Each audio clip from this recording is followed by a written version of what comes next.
Hey everyone, welcome to YouTube Health Solutions.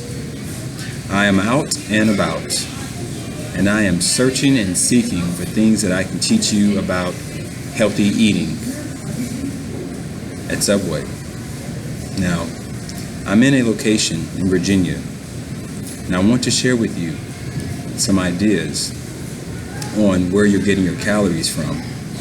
If you eat Subway regularly to lose weight, then you may be getting calories from the following areas.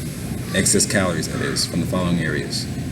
Potato chips, popcorn, ices, and sandwiches.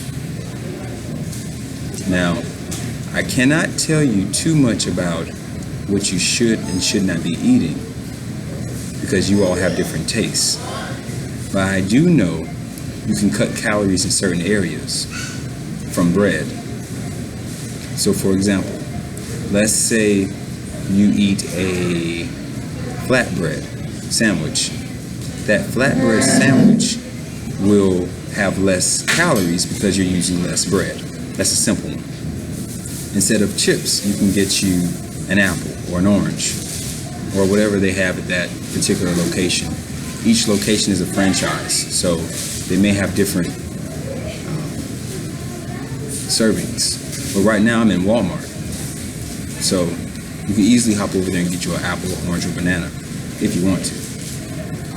Your soft drinks, you're going to want to drink water or tea or something like that.